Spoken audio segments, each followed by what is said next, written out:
Hello everyone, it's Matt here and welcome to another episode of Bricking It. This one is about the Suburban tank. The Suburban tank in real life was used on interurban and commuter lines such as the Boston and Albany, Canadian National and New York Central lines, and generally were of a 264, 266 or 464 wheel configuration. Not having a tender was a plus point on several issues. It saved having to turn the engine when it reached a terminal. It meant it could also run the same speeds forwards or backwards, because there was quite a lot of restrictions on tender engines running backwards, not either for a prolonged period of time or a limitation on their speed, obviously because of the sighting issues as well as the fact that they're running a tender propelled. There are also issues with the fact that a lot of tenders, unless they had the narrow bunker on them, also restricted views as well, which meant that crews had to lean out the window to actually see things, which meant they could be fouling line-side equipment such as signals or buildings. However, there are a few restrictions to the real-life Suburban tank. All designs, certainly in America, used a design where all the coal and water was stored behind the cab above the trailing truck, which meant that there were rather restrictions in terms of the water carrying capacity, and that was actually kind of the problem and partly their downfall, in that they didn't have enough water, generally speaking, to do enough runs for the amount of coal they'd got. And because, generally speaking, although they could get up to quite high speed, because there weren't long enough distances, trap pans weren't really effective. I do believe a few were tried with them, but I've yet to find some actual photographic evidence or written evidence for that online at the moment. Returning to the model, this was actually inspired by a model that Cale Leaphart, Brick Model Railroader, had done, and it actually borrows some features from his design as well, and partly copies, partly improves, and does a few other bits and pieces as well. It is a freelance model, so although it is grounded in realism, there are some things I borrowed from other areas of the world, made a few tweaks compared to the real life example, and a few other bits and pieces like that. So you can actually see the model in front of you. This is just the rear end at the moment. I haven't actually started the front end or the front bogie. I have started the mechanism at the front here to couple the front bogie on, but I haven't done anything for it yet. So as you can see, we've got the mechanism sorted. This is a large motor. It's actually driving one gear here, followed by another gear hidden behind the panel, and then it drives a actual gear which not only drives the front axle, it also drives the middle one as well. So it actually outputs on two axles to really give the engine a bit of boost in terms of power. So it means that not only are we just restricting on one axle, it's actually feeding two. On Cale's model, it's actually feeding the rear axle.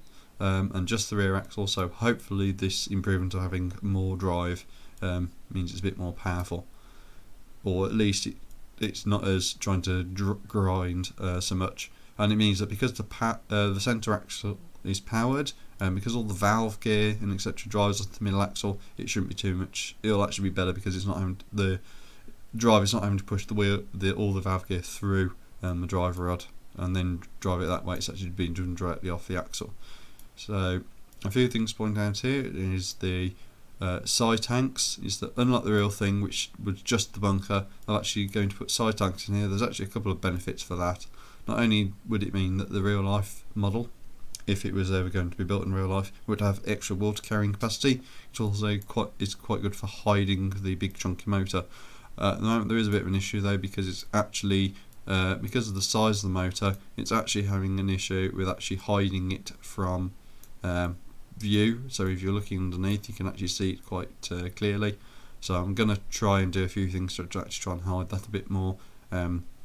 Generally speaking, if you're looking from side on, I think a couple of plates and then possibly one of the panel pieces, like the one high without a top, might be able to do enough to hide the bulk of it. And obviously the mechanism can just be blacked out, and that shouldn't be too bad. And there'll actually be a little bit of daylight underneath, hopefully, which makes it a little better. I think there's not much to go on. Obviously there's a bunker there. There's a rear headlight as well, and there is actually something I wish to talk about, because I'm probably going to aim to power this using an S brick. So there's going to be 4 functions on an S brick, obviously.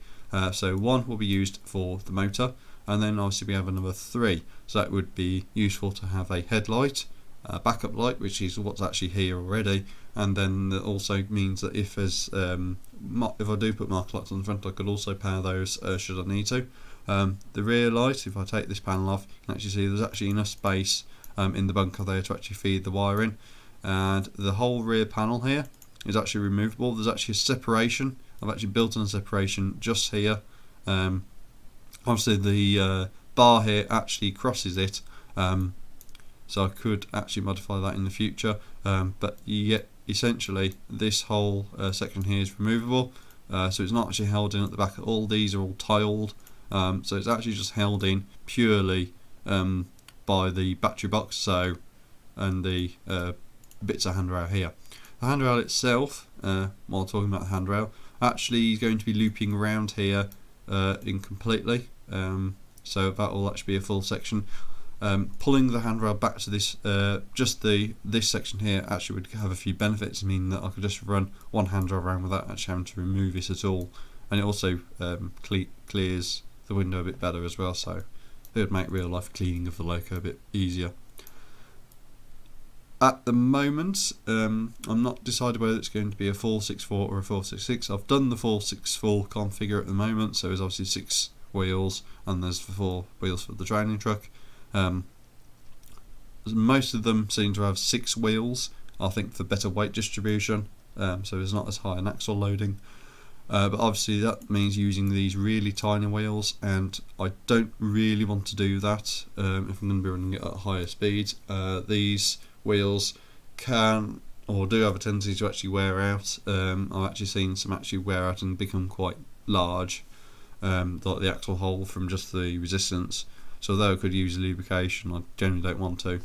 There are some available on, I think it's Shapeways, I'm not entirely too sure. I've sent a message to the person whose store they are and sort of says, you know, what size of these are they? Slightly bigger than the tiny train wheels that Lego do, or is it an intermixed size between that and the main wheels and that sort of thing? Because that's the issue at the moment, is that these wheels are perfect for a 4-wheel truck, but if I was going to go for a 6-wheel truck underneath the bunker, I'd have to use a small wheel, so then get the side frames on, and then that obviously means I'd probably have to extend it again by, so not a major issue, and it'd mean that the actual battery box would actually be fully hidden. But obviously that's something else for the future to be to look at in the future. The cab doors, I'm really proud of these. These are actually using a headlight brick on its side to get that anti-stud in, and they're going to use it to a 2x3 plate, and the doors themselves. So the doors are actually only held on with the stud, but then they're held in by the friction from either side. So that's it for the moment for the loco. I'm probably going to start building this now as is, to just kind of get a theory for how it all sort of fits together, whether there's any tightness in the mechanism, for example, because that's also the main thing, is getting the mechanism right, and then also ensuring that everything works. There's enough movement in the training truck as well. And this is the cab section, so I haven't completed the cab yet, but I've already done the cab, and it's got a really nice feature with this opening hatch already. So I've actually got an opening hatch there, so there's just a little bit of realism. So on a hot summer's day, you could perhaps lift it up like that to let some fresh air in. But anyway, that's it for this update about the Suburban tank, and who knows, hopefully this might jump a bit in the queue. I do want to try and finish the Brickliner loco off, but this is looking a lot more appealing. It's a lot more directly achievable, and despite the fact it requires a lot of black, it should be fairly easy to build because obviously it's a fairly common colour. So anyway, that's it for this video, and hope you'll see more coming up very soon.